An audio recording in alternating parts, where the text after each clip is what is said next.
ચાલો આપણે એક એવા ગામની મુલાકાત લઈએ ગીર સોમનાથ જિલ્લાના કોડીનાર તાલુકાથી લગભગ 12 કિલોમીટરના અંતરે આવેલું આ વિઠ્ઠલપુર ગામ હવે થોડો જ રસ્તો કાપવાનો બાકી છે અને પહોંચી છું એક એવા ગામમાં જેના વિશે આજકાલ ઘણું સાંભળ્યું છે। ગામ સુધી જવા માટે સડક ઘણી સારી છે। ગામની નજીક આવેલી સાંગાવાડી નદી જે આ ગામની જીવાદોરી સમાન છે, જે ખળખળ વહેતી નજરે પડે છે। જાણે તે કહે છે કે વિઠ્ઠલપુર ગામમાં આપનું સ્વાગત છે। ગામના પ્રવેશની સાથે જ ગામમાં સાફ સફાઈ અને હરિયાળી પ્રદર્શિત કરતા પાકા રસ્તા, સડકને કિનારે વૃક્ષારોપણ કરેલું છે। પ્રકાશ વ્યવસ્થા માટે વીજળીના સ્તંભો છે, કોઈક સ્તંભ ઉપર તો લાઉડસ્પીકરો લગાવેલા છે અને સાથે સાથે સીસીટીવી કેમેરા છે। આવો ગામનો નજારો કંઈક ઊંચાઈ ઉપરથી લઈએ તો લગભગ 2700ની વસ્તી ધરાવતું આ ગામ વ્યવસ્થિત નજરે આવે છે। ગામ વિઠ્ઠલપુરની સવારની શરૂઆત પંચાયત દ્વારા લગાવવામાં આવેલા લાઉડસ્પીકરો દ્વારા ભજનોથી થાય છે। વૈષ્ણવજન તો તેને કહીએ જે પીડ પરાઈ જાણે રે। વૈષ્ણવજન તો તેને કહીએ। હા, અહીં ઘણા ગામવાસીઓ ડેરી વ્યવસાય સાથે જોડાયેલા છે તથા પશુઓના તબેલા, બકરાઓના વાડા ગામની બહાર નજરે આવે છે તથા ગામ લોકો નાના મોટા વ્યવસાયથી જોડાયેલા નજરે આવે છે। અહીં ગામ લોકો ખૂબ જ સમજથી સાફ સફાઈને મહત્વનું સમજે છે, જેથી ઘર ઘર જોડતી ખાલી ગટર, પાઇપ ગટર જેવી સુવિધા ગ્રામ પંચાયત દ્વારા કરવામાં આવી છે અને રોજ સાફ સફાઈ કરવામાં આવે છે। વિઠ્ઠલપુર પ્રાથમિક શાળાને જોઈને આપ હેરાન થઈ જશો। આ શાળા હરિયાળા વાતાવરણ નીચે ઘણી વિવિધતા ધરાવે છે। અહીં બાળકો રચનાત્મકતા અને કલ્પના શક્તિ જળવાઈ રહે તે માટે શિક્ષકો હંમેશા તત્પર રહે છે। અહીં એક વિશાળ લેબ નજરે પડે છે। શાળાનો પ્રાર્થના ખંડ પણ ઘણો વિશાળ છે, જ્યાં શાળાના તમામ બાળકો પ્રાર્થના સભા તથા મધ્યાહન ભોજન લેતા નજરે પડે છે। દરેક શિક્ષકો બાળકો સાથે મિત્રતાભર્યું વાતાવરણ કેળવે છે અને અહીંના એક શિક્ષકે તો ગણિત ઇતિહાસની ચાવીઓમાંની 8મી ચાવીની શોધ કરીને ગણિત વિદ્વાનોને વિચારતા કરી મૂક્યા હતા અને આ વર્ષે તેમને શ્રેષ્ઠ શિક્ષક એવોર્ડથી સન્માનિત કરવામાં આવેલા છે। ચાલો સાંભળીએ તેમના મુખેથી શાળાની વાત। નમસ્કાર, હું સુરસિંહ પરમાર વિઠ્ઠલપુર પ્રાથમિક શાળામાં મદદની શિક્ષક તરીકે કામ કરું છું। કોડીનાર તાલુકાની આ શાળા એક પછાત એરિયામાં આવેલો શાળા છે અને તેમ છતાં આજ દિવસ સુધીમાં 14 વખત રાજ્ય કક્ષા કે નેશનલ કક્ષા કે ઇન્ટરનેશનલ કક્ષા સુધી અમારી શાળાએ પરફોર્મન્સ કરેલ છે। ગીર સોમનાથમાંથી પસંદિત થયેલ 2 શિક્ષકો પૈકી મને પણ આ વર્ષે 5મી સપ્ટેમ્બરે માનનીય રાજ્યપાલશ્રીના હસ્તે શ્રેષ્ઠ શિક્ષકનો એવોર્ડ મળેલ છે। આ એવોર્ડ મળવા પાછળ અમારી શાળાનો સમગ્ર સ્ટાફ મહદઅંશે જવાબદાર છે। ઉત્સાહી સરપંચ પણ આ તકે અમને ખૂબ જ સારી રીતે મદદ કરે છે। વિઠ્ઠલપુર ગામની ગ્રામ પંચાયત ગામની વચ્ચે આવેલી છે, જે ખૂબ જ સારા વૃક્ષોથી સજ્જ છે અને બિલ્ડિંગ પણ ઘણી સારી છે। અહીંયાથી સીસીટીવી કેમેરાથી પૂરા ગામ ઉપર નજર રાખવામાં આવે છે। આ કેમેરા વાઇપરલેસ કેમેરા છે, જે વાઈફાઈથી ચાલે છે, જે એક નવીન ટેકનોલોજીનું ઉદાહરણ છે।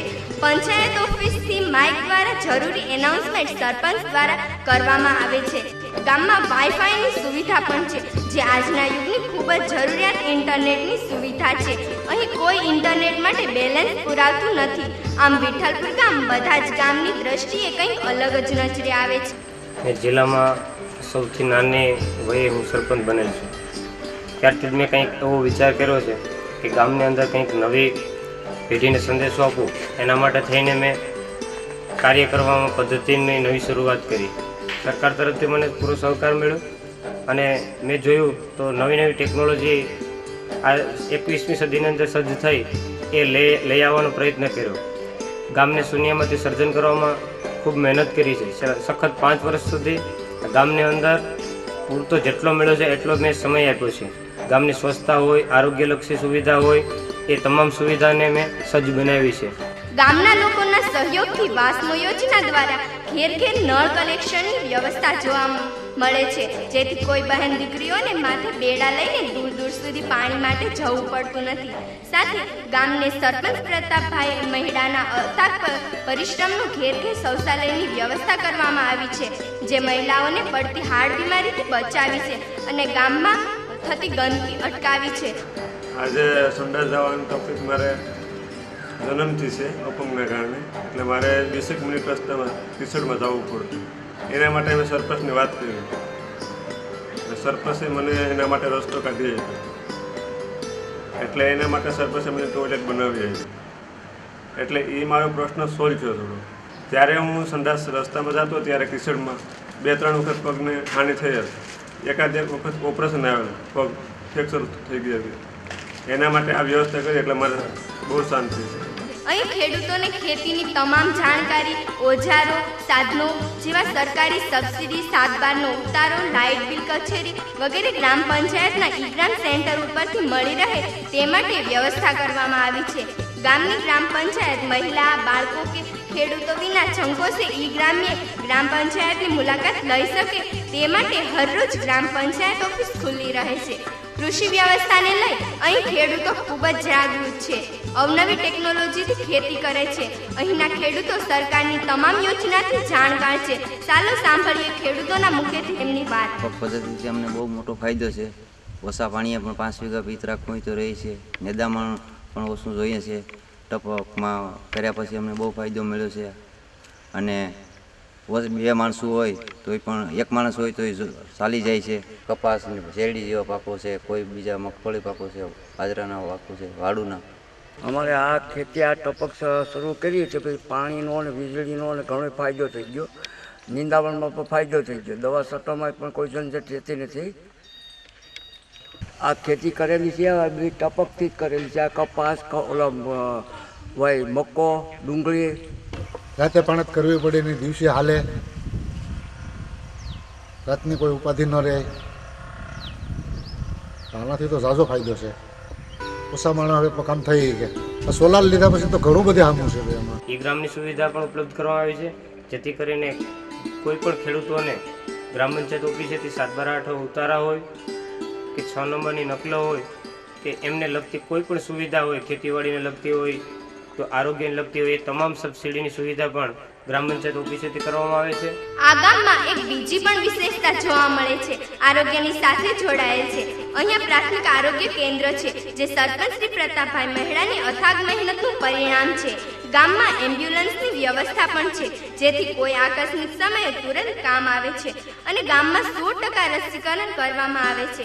ગામના સરપંચ શ્રી પ્રતાપભાઈ મહેડા પ્રગતિશીલ છે અને ગામની કાયાને પૂરી રીતે બદલી દેવા માંગે છે.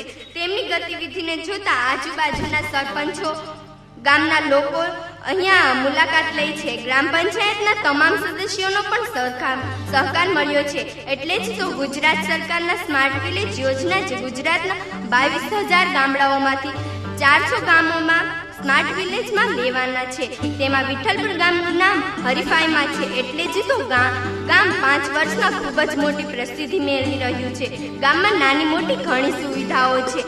ગામનું આસ્થાનું કેન્દ્ર સમાન વિઠ્ઠલેશ્વર મહાદેવનું મંદિર, બૌદ્ધ વિહાર જેવા ધાર્મિક સ્થાનો છે. ગામના આંતરિક પાકા રસ્તાઓ, વોશિંગ ઘાટ, ગાયો માટે પાણી પીવાનો હવેડો જેવી વિવિધ સુવિધાઓથી સજ્જ આ વિઠ્ઠલપુર ગામ છે. સરપંચે આવતાની સાથે જ ગામમાં દારૂબંધી કરાવેલ છે. અરે મારા ઘરવાળાને વાલની બીમારી હતી, બરાબર, એ રીતે અમારી કોઈ પરિસ્થિતિ નથી એ ઓપરેશન કરાવવાની. એટલે અમને સરપંચે માહિતી આપી કે આ રીતે મા કાર્ડ કઢવો. એટલે એ રીતે અમે મા કાર્ડ કાઢ્યું અને અમે રાજકોટ હોકાળમાં ગયા. એટલે અમારે ત્યાં ઓપરેશન થઈ ગયું. 2 લાખનું ઓપરેશન ડૉક્ટરોએ કીધું હતું. એટલે એ પ્રમાણે અમારી શક્યતા નથી. સરપંચ યુવાન અને શિક્ષિત છે, આથી જ તે ગામની પૂરી કાયાને બદલી દેવા માંગે છે. આજે વિઠ્ઠલપુર ગામ એ આજુબાજુના તમામ ગામ કરતાં એક સિદ્ધિ પામ્યું છે. સરકારે એમને નોંધ લીધી છે. આજુબાજુના ઘણા બધા લોકો આ ગામની મુલાકાત લેવા આવ્યા છે અને કાયમી અમે કંઈક નવું કરીએ એ સિદ્ધ બનાવે છે. સરકારશ્રીની સ્માર્ટ વિલેજ યોજના જે હતી એની અંદર 18,000 ગામડામાંથી 300 ગામ રાજ્ય સરકારે પસંદ કરવાના હોય છે. તેમાં 300 ગામની અંદર અમે હરીફાઈ કરી છે અને મને આશા છે કે મારું ગામ સ્માર્ટ વિલેજ યોજનાની અંદર પણ આવશે.